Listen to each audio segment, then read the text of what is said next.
A santa paz de Deus, que a paz, o amor, a graça e as bênçãos do Senhor estejam junto conosco. Para mais esse dia nós estudarmos a palavra sagrada de Deus, cumprirmos o nosso propósito e fazermos a leitura diária da Bíblia.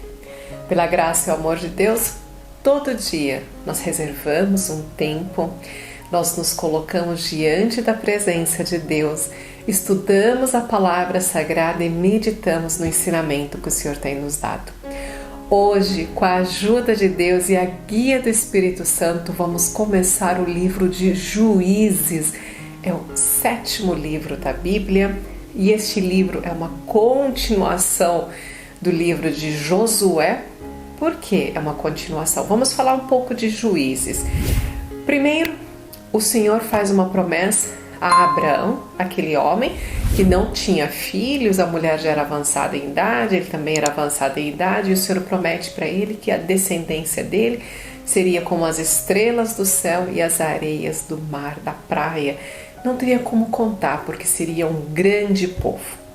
O Senhor cumpre a promessa para Abraão, dá para ele o filho Isaac. Isaac tem 2 filhos, Esaú e Jacó. Jacó tem 12 filhos, um desses filhos é vendido para o Egito, para o faraó, ele chega como prisioneiro, nós estudamos isso, mas Deus abençoa ele grandemente, ele se torna governador do Egito, é o filho José, é o penúltimo filho de Jacó. Lá ele administra os bens de faraó, recebe uma missão que teriam 7 anos de muita fartura, 7 anos de pura miséria. Durante esses 7 anos de pura miséria, seus pais, seus irmãos estão passando uma grande necessidade na terra deles e ele manda buscar toda a família para o Egito. Quando entram no Egito, entram 70 pessoas, mas o Senhor levanta a Moisés, um homem, um servo de Deus, que inclusive tinha problemas de gagueira, relata a Bíblia, que tinha dificuldades para falar. Mas o Senhor se usa de quem Ele quer, o Senhor capacita os seus escolhidos. E o Senhor toma Moisés e fala: tira o meu povo das mãos de Faraó, tira o meu povo que está subjugado aí no Egito. Ele sai, nós conhecemos, né, a história. Deus abre o Mar Vermelho, os filhos de Israel passam em terra seca, peregrinam no deserto por mais de 40 anos, sob o comando de Moisés. Moisés, por ter transgredido num dado momento, batendo na rocha, mandando que a rocha desse água, não glorificou o nome de Deus, tomou a glória como se fosse para ele, o Senhor o castiga e fala: você vai ver a terra prometida, mas você não vai entrar nessa terra. Quem tem essa missão maravilhosa de fazer a travessia com os filhos de Israel, que na verdade é a 2ª geração, toda aquela primeira geração que saiu do Egito, eles foram muito desobedientes, deram muito trabalho ao Senhor e todos eles morreram no deserto. Então, e são os filhos deles, a 2ª geração, possuem as terras prometidas que mana leite e mel, atravessam o Jordão, e o Senhor vai entregando nação por nação nas mãos dos filhos de Israel. Nem todas as terras são desapropriadas, eles lutam com 31 reinados, 33 porque 32 reinados, 2 ficam ao lado leste do Jordão, 31 ao lado oeste, nós estudamos isso. O Senhor foi diante dos filhos de Israel, pelejou na frente deles e entregou o inimigo nas mãos deles. Mas Josué, já avançado em idade, ele falece. E então começa o livro de Juízes. Mas tanto Moisés quanto Josué, já sabendo que o dia deles estava chegando, o dia da partida, eles chamam todo o povo da congregação, eles releem todos os estatutos, as leis que o Senhor tinha mandado, os mandamentos, eles instruem o povo a obedecer a Deus, fazem o concerto, cada qual no seu tempo, né? Moisés, antes de falecer, faz o concerto, relê todas as leis, todo o concerto, né, que Deus faz com os filhos de Israel. E Josué teve esse mesmo cuidado, nos seus últimos dias também chama toda a congregação, faz esse mesmo concerto, essa mesma aliança, coloca, uma pedra por testemunho para que eles sempre se lembrem de Deus. Mas os pais, aqueles que acompanharam a Josué, aqueles que lutaram, aqueles que viram a grande mão de misericórdia de Deus, também faleceram. E acabou caindo no esquecimento tudo de maravilhoso que Deus tinha feito pelos filhos de Israel, e eles passaram a adorar outros deuses. Por quê? Eles permitiram que certos povos, eles não destruíram todos como Deus havia mandado, eles deixaram que esse povo continuasse habitando entre eles. Por quê? Eles não sabiam de agricultura, eles não conheciam a pecuária, então eles achavam que era melhor ter aquele povo junto com eles, sendo para eles como escravos, como trabalhadores, mas que eles pudessem estar progredindo na agricultura e na pecuária. Mas não era a ordem do Senhor. Eles não confiaram que Deus ia capacitar eles. Deus mandou para eles maná durante 40 anos, não passaram fome. O que é para o Senhor ensinar um filho a trabalhar? É um prazer para Deus nos ensinar. Mas eles não confiaram e deixaram esse povo. Então, para que vocês tenham ideia, é isso que nós vamos estar estudando no livro de Juízes. Algo muito importante. É um ciclo que acontece no livro de Juízes. Qual que é o ciclo? 6 etapas acontecem no livro de Juízes. Primeiro, o que o povo faz? O povo peca contra Deus. Eles pecam porque eles desobedecem a Deus e passam a adorar outros deuses. Então é o primeiro passo. O segundo, o Senhor se ira com os filhos de Israel e ele repreende os filhos de Israel, mandando para eles como castigo as derrotas diante dos inimigos, porque nós vimos quanto Deus foi maravilhoso com eles na época de Josué, que eles iam à batalha e Deus já entregava na mão deles inimigos. Aqui não, aqui eles vão perder muitas batalhas. Depois o povo se lembrava do Deus dos pais deles, o Deus verdadeiro. Aí eles clamavam ao Senhor, pediam misericórdia, pediam que Deus mandasse para eles um líder, um libertador, e o Senhor, na quarta parte, manda para eles um libertador, manda para eles um governador, que aqui é chamado de juiz. Eles obedeciam, tudo ia bem enquanto eles estavam debaixo da liderança. Esse líder, esse juiz morria, novamente eles caíam em transgressão, novamente Deus castigava eles, novamente era levantado um governador, um juiz. Então era um ciclo que acontecia. E o Senhor levantou, muitos relatos falam que foram 12 juízes, mas lendo o livro de Juízes, pesquisando no livro de Juízes, eu encontrei na verdade 14 ou talvez até 15, porque Abimeleque, filho de Gideão, também ele governa. Mas o pessoal fala, em média foram, em geral foram 12 juízes, começando por Otiniel. Quem é Otiniel? Otiniel é o sobrinho de Caleb, aquele que toma a filha de Caleb como esposa. Ele é levantado como o primeiro governador, como o primeiro rei. Depois nós vamos ver Eude, Sangar, Débora, uma mulher também levantada como juíza, como uma líder, Gideão, Tolá, Jair, Jefé, Absam, Elon, Ablon, Sansão também é um juiz de Israel, Eli e por último Samuel. Samuel foi o último juiz e também o primeiro profeta dos filhos de Israel, e esse livro de Juízes é atribuído a ele. Dizem que foi Samuel quem escreveu o livro de Juízes. E quem é Samuel? Nós vamos ler mais para frente.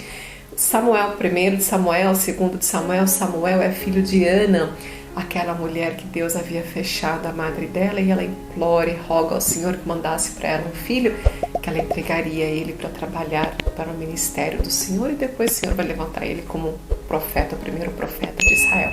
Já deu para ver que é um livro lindíssimo, não é mesmo? Glórias a Deus, aleluia. Vamos fazer uma leitura aqui e depois entender por que eles continuam pecando. Então, no verso 1, o título desse capítulo 1 é Novas Conquistas pelas Tribos. O que na verdade vai estar escrito, Samuel, ele repete o que está escrito algumas vezes no livro de Josué, mas lá em Josué ele está contando como conquistaram as batalhas, como foram conquistadas as vitórias, as terras deles. Aqui Samuel, ele na verdade conta a mesma história, só que tirando as lições, o aprendizado que eles têm nos tempos de Josué. Glórias a Deus, todo dia aprendendo um pouco mais com o Senhor. E sucedeu depois da morte de Josué, que os filhos de Israel perguntaram ao Senhor, dizendo: quem dentre nós subirá aos cananeus para pelejar contra eles? E disse o Senhor: Judá subirá. Eis que dei esta terra na sua mão. Então disse Judá a Simeão, seu irmão: sobe comigo a minha sorte, e pelejemos contra os cananeus, e também eu contigo subirei a tua sorte. E Simeão partiu com ele. E subiu Judá, e o Senhor lhe deu na sua mão os cananeus, os fariseus, e feriram deles em Bezeque a 10.000 homens. Esse relato nós já havíamos lido ele em Josué. Mas o que Samuel está querendo mostrar nesse primeiro capítulo é que eles foram subindo as batalhas, foram conquistando as terras, mas eles não foram obedecendo 100% à ordem de Deus, porque Deus mandava dizer para eles o despojo. O que é o despojo? As riquezas daquela terra vocês podem tomar, mas todas as pessoas devem ser mortas, independente sejam homens, mulheres, idosos, crianças, todos devem ser mortos. Vocês não podem deixar outros povos habitarem no meio de vocês. Mas aqui, a partir já do verso 19, eles já vão falando de todas as tribos que permitiram que outros povos continuassem habitando junto com eles, mesmo que sendo como escravos. Porque mais para frente nós vamos estudar que esses filhos dos cananeus começaram a tomar esposas dos filhos de Israel, e os filhos de Israel começaram a tomar esposas dos filhos dos cananeus. Quando a gente fala cananeus, falamos dos 7 povos que habitavam, né, nas terras de Canaã.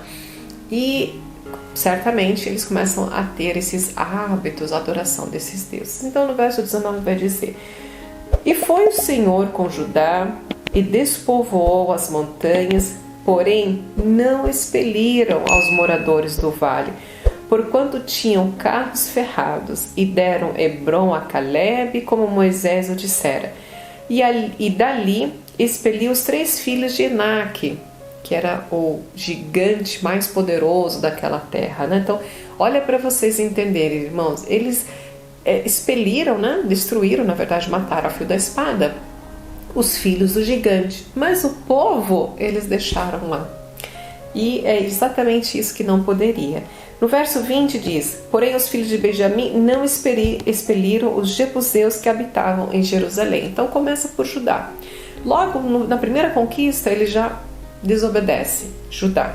Depois em seguida fala de Benjamim. No verso 27 vai falar da tribo de Manassés. Depois tribo de Efraim, tribo de Zebulon, tribo de Asser, tribo de Naftali e por fim a tribo de Dan. Todas essas tribos eles mantiveram vivos uma parte pelo menos daquele povo que moravam, habitavam nas terras que passaram a ser possuídas, né, habitadas por eles.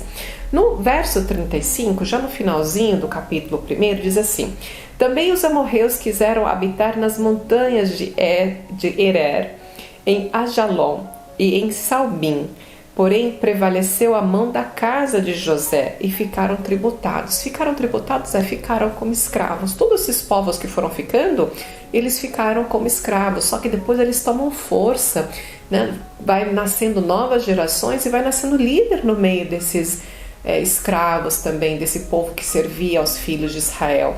E por isso que acontecem essas guerras, e é esse povo que vai estar ganhando algumas batalhas dos filhos de Israel. No último verso diz: e foi o termo dos amorreus desde a subida de Acrabim, desde a penha e dali para cima. Olha, já começa a falar que eles começam a retomar as terras deles. Por quê? Por uma desobediência dos filhos de Israel, por terem deixado esse povo habitar no meio deles, quando a ordem do Senhor era: não deixe que o mal habite no meio de vós, né? Nem que seja um pequenininho, mas quando você deixa uma sementinha, né? Uma erva daninha, eles vão com o tempo tomando conta, igual o joio, né? E vai se espalhando por todo o campo. Glórias a Deus, aleluia. Irmãos, vai ser uma leitura maravilhosa, um estudo maravilhoso. Eu tenho certeza que nós temos muito para aprender com esse livro, assim como nós estamos aprendendo desde o início, desde o livro Gênesis capítulo 1, o Senhor tem nos sustentado, o Senhor com sua mão forte e maravilhosa tem nos dado a sua guia para a gente estar estudando e retendo a palavra de Deus no nosso coração. Não se esqueça de compartilhar esse vídeo com seus amigos, com seus familiares, fala de Deus para as crianças, evangeliza as crianças. Ai, nossa, mas eu não sei falar bonito. Você não precisa saber falar bonito. O importante é a gente saber falar a verdade. Se de todo capítulo você tirar uma lição, quantas lições nós vamos ter? A Bíblia tem 1189 capítulos. Seriam 1189 grandes lições que nós vamos estar aprendendo com o Senhor. Deus pode ter certeza que Ele está vendo todo esse tempo que você para ouvir a palavra de Deus, para estudar a palavra de Deus, para meditar no ensinamento de Deus, está sendo contabilizado lá no céu. Porque muitos de nós, ficamos horas e horas mexendo no celular, vendo piadinha, assistindo novela, fazendo outras coisas que não nos edificam como cristãos. Mas é este momento aqui que nós nos reservamos para estar diante de Deus, e esses com certeza muito alegram o coração do nosso Senhor. Glórias a Deus. Para a gente não perder o costume, vamos fazer uma oração e agradecer ao Senhor por começar mais um livro da Bíblia. Aleluia, glórias a Deus.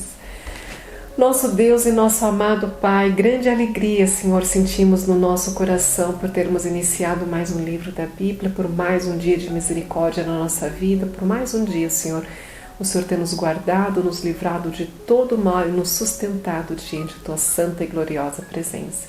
Pai, queremos Te pedir perdão pelos nossos muitos pecados, pelas nossas fraquezas e humildemente pedimos, Senhor, tenha misericórdia da nossa alma, e nos ajude, Senhor, a andar em retidão na Tua palavra, que a gente não se desvie nem para a direita nem para a esquerda, mas que andemos firmes, Senhor, na Tua graça.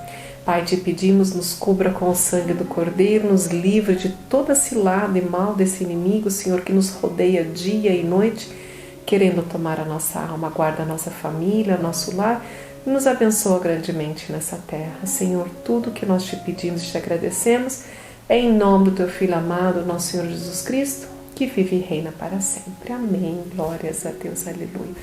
Eu quero agradecer muito a você que todos os dias para o que você está fazendo para estudar a Palavra de Deus junto comigo, junto com essa Irmandade maravilhosa. Muito obrigada pelos comentários, obrigado pelo gostei, obrigado pelo compartilhamento. Deus te abençoe grandemente por você estar evangelizando aos nossos irmãos. Eu te espero amanhã para mais uma leitura diária da Bíblia. Um beijo, Deus te abençoe. Tchau, tchau.